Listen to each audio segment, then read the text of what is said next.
All right, so today we're going deep into European economics, Okay. specifically kind of this whole idea of saving and debt and economic health. Mm-hmm. We're going to be looking at the European Union through the lens of economist Heiner Flassbeck. Right.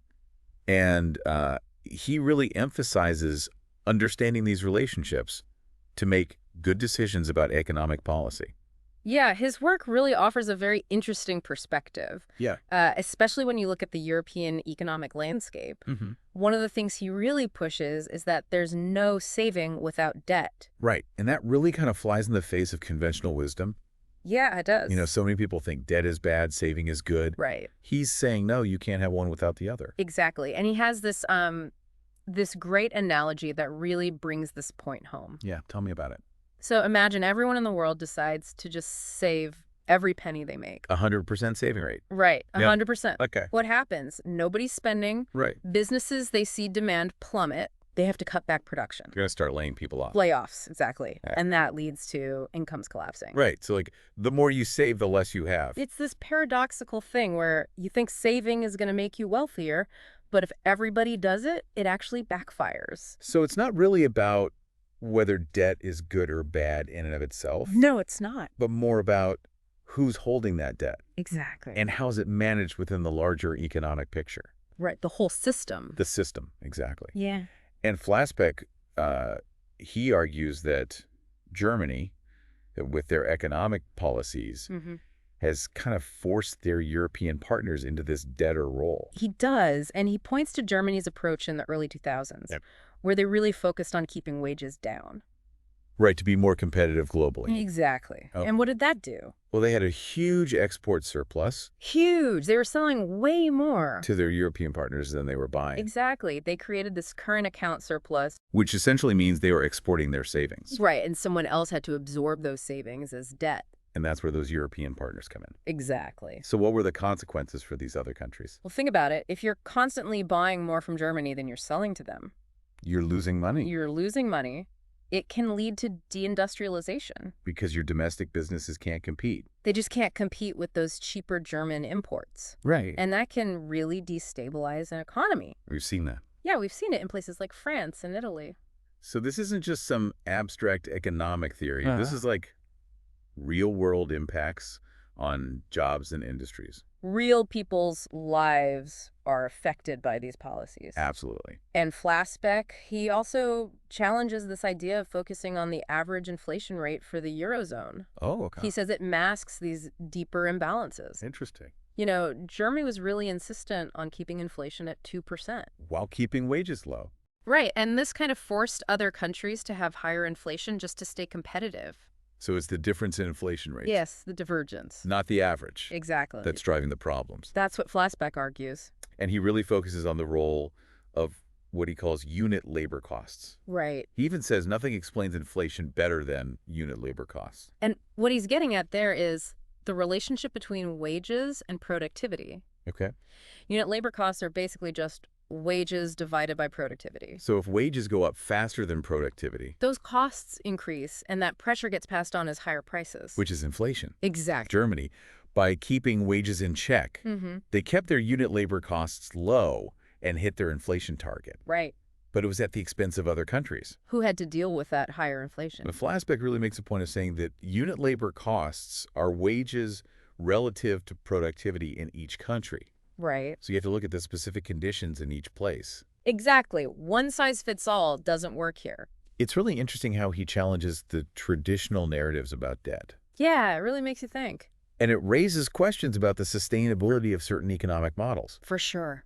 But what about the United States? What about it? Flassbeck actually uses the U.S. as an example of how high government debt Yeah. can sometimes be necessary for stability. Interesting. How so? Well, it seems counterintuitive. Yeah. But in the U.S., you have households, businesses, even foreign entities. Mm-hmm. All of them are net savers. Okay. So somebody has to be the counterparty To take on that debt. to balance the equation. Right. And in the U.S., that's the government. So their debt allows everyone else to save. Essentially, yeah. Huh. Never thought of it that way. And Flassbeck uses this to challenge the idea that all debt is bad. saying it can actually be stabilizing. Right, in certain situations. That's a really different way of looking at it. It is. Makes you question those assumptions we often have about debt. It's all about the context. Now let's look at Eastern Europe. Okay. We're seeing kind of a cautionary tale there. Oh, how so? Countries like Croatia, they're experiencing big wage growth, Uh-huh.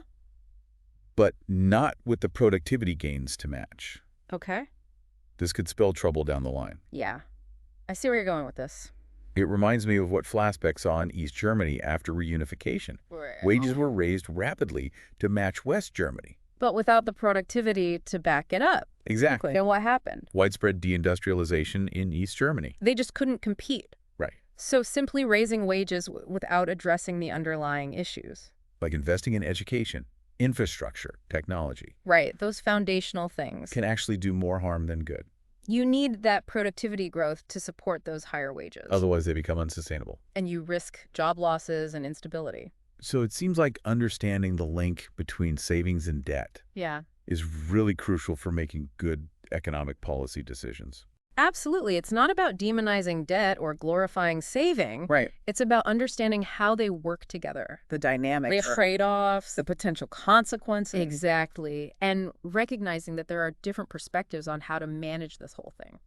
I think one of the big takeaways from Flassbeck's work is that economics is not a spectator sport. We're all players in this game. We're all participants. We need to stay informed, engage in the conversation, Absolutely. and challenge those simplistic narratives we see in the headlines. It's on us to dig deeper. Exactly. It's not something we can just ignore and hope it works itself out. We can't be passive about this stuff. These decisions really do impact our everyday lives. Absolutely, they affect jobs. Prices we pay for things. Everything. It's all connected. It really is. So Flassbeck's analysis of Germany and their impact on other European countries, Yeah. it raises these big questions. But not economic integration. The future of the Eurozone. Exactly. If he's right. And Germany's success depends on others being in debt.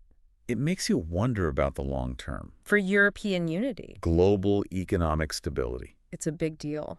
It really is. And it brings us back to that idea of there's no saving without debt. Yeah. It reframes the whole conversation. It's not about good or bad It's about the role of debt, within the whole economic system. the ecosystem, Yeah. and debt, when it's managed well, Responsibly, strategically, a big tool. for investment, Is it? even stability, Absolutely. like the U.S., Yeah, the U.S. is interesting. big national debt, But a stable economy. relatively, Right. because of their position The globally. global financial hub. But it also makes you wonder about the long term there, too. Yeah, is it sustainable? Can other countries just copy that? Probably not. Every situation is unique. Different contexts. Different risks, You need that nuanced approach. no blanket solutions. You got to understand the whole web of relationships. All the interdependencies. It's complex. It really is. And you have to be willing to engage with different perspectives, Even the ones that challenge us. make us uncomfortable. Sometimes those are the most important ones. Flassbeck's work is controversial for sure, It is. but it gives us a framework. For understanding these global challenges. It makes us question things, Dig deeper. look beyond the headline. Consider the long term. Absolutely. It's been really interesting discussing this with you. Likewise. I hope this has encouraged people to explore these ideas further. To join the conversation, We all need to be part of this. to find solutions that work for everyone. That's the goal. A more stable and equitable economic future. That's what we're all striving for. It's not about simplifying things. Right. Got to look at the whole picture. Flassbeck's work really helps us do that, Yeah. He brings up some key points. especially the connection between wages, productivity, and inflation. Oh, yeah. His quote about that. Nothing explains inflation better than unit labor costs. It's so true. It really challenges that idea of inflation being this mysterious force. Like it's just out there floating around. Right, like we can't control it. He brings it back down to earth. For things we can actually understand. Things we can influence with policy. And he emphasizes that unit labor costs are wages relative to productivity in each country. Meaning it's different everywhere. What works in one place? Might not work somewhere else. Exactly like Germany, with their wage suppression, Might not fly in other countries. with different economic structures. Different levels of productivity. So policymakers really need to consider that. Those nuances are important. Tailor their strategies Find what works. for each specific situation. Promote growth without making things worse. Right, because what Flassbeck is really getting at is this global perspective We're not isolated. Everything is interconnected. What one country does. Affects everyone else.